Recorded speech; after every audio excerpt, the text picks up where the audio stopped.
السلام علیکم دوستو، میں امید کرتا ہوں کہ آپ سب دوست خیریت سے ہوں گے اور آپ سب دوست دیکھ رہے ہیں یوٹیوب چینل میڈیسن انفو۔ آج جس میڈیسن کے متعلق میں تمام دوستوں کو انفارمیشن دوں گا وہ ہے کیفلام ٹیبلٹ 50 mg۔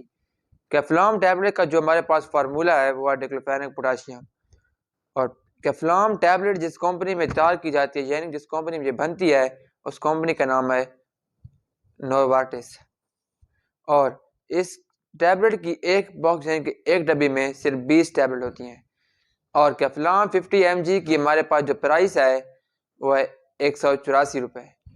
اب میں تمام دوستوں کو کیفلام ٹیبلٹ کے یوزر بتاؤں گا کہ جن بیماریوں کے لیے استعمال ہوتی ہے۔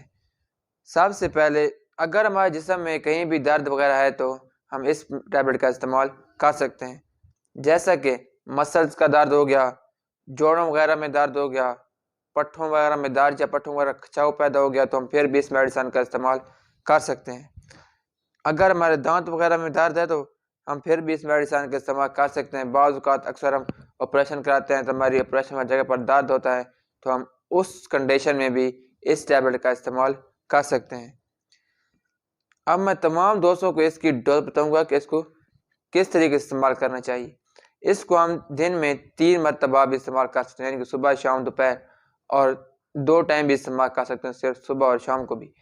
اور اس کی جو بیسٹ اوقات ہے وہ آپ اپنے ڈاکٹر کے مشورے کے مطابق ہی استعمال کریں۔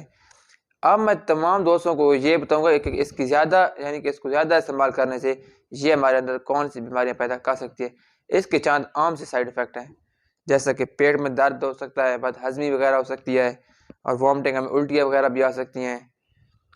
اور میں ہر ویڈیو میں اس لیے چند باتیں پیش کرتا ہوں کہ آپ جو بھی میڈیسن استعمال کریں ڈاکٹر کی ہدایت کے مطابق استعمال کریں، اور میڈیسن استعمال کرنے سے پہلے میڈیسن کی ایکسپائری ڈیٹ لازمی چیک کریں تاکہ میڈیسن آپ کے لیے نقصان کا باعث نہ بنے۔ اگر میڈیسن ایکسپائری ہوگی تو وہ آپ کے نقصان کا باعث بن سکتی ہے۔ اگر میں تمام دوستوں سے ایک ریکویسٹ کرتا ہوں، اگر میری ویڈیو پسند آئی ہو تو میرے یوٹیوب چینل میڈیسن انفو کو سبسکرائب کریں، لائک کریں، شیئر کریں، اور بیل آئیکن کے بٹن کو دبانا نہ بھولیں۔ اللہ حافظ۔